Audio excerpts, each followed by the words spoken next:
WALB is visiting South Georgia's greatest community staples in a new series that we're calling Your Hometown.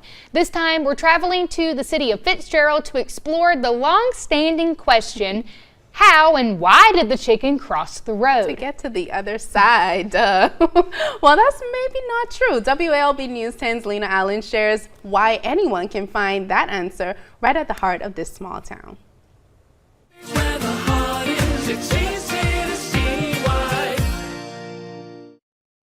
Fitzgerald, a town of history, harmony, and heritage, but also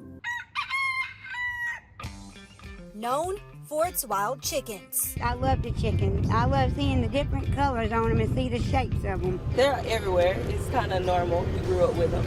If you drive through the historic district in downtown Fitzgerald, you'll hear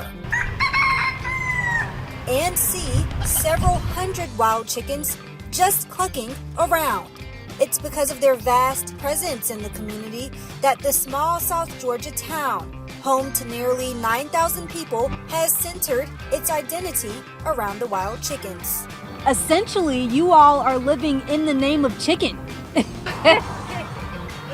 Well, they are prevalent here.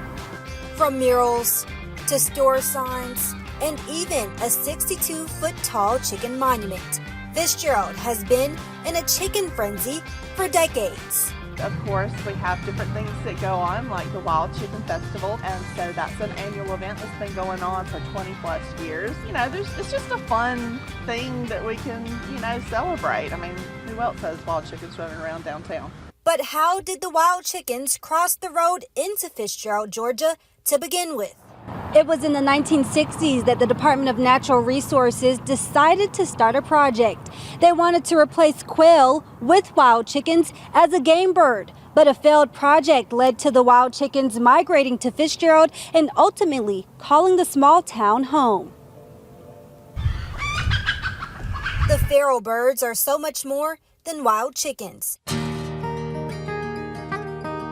The species is known as the red jungle fowl and originates from India. According to the American Birding Association, Fitzgerald is one of 3 other locations throughout the nation that the wild chickens can be found. It's because of that rarity that Fitzgerald has been designated as a bird sanctuary city for years. City ordinances even make it unlawful for wild chickens to be killed or maimed. I am definitely an advocate of the wild chickens. Jan Gelders has been fighting to protect the wild chickens for years. She tells me she wasn't attracted to the free-roaming birds' vibrant colors, but instead their evolving survival instincts. These are really special because they've survived. They've survived everything. They're still here.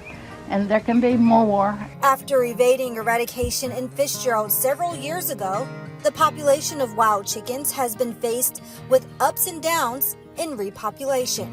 Gelders tells me it's important for Fitzgerald neighbors to protect the wild chickens now more than ever before. These wild birds bring in thousands of dollars with the Wild Chicken Festival.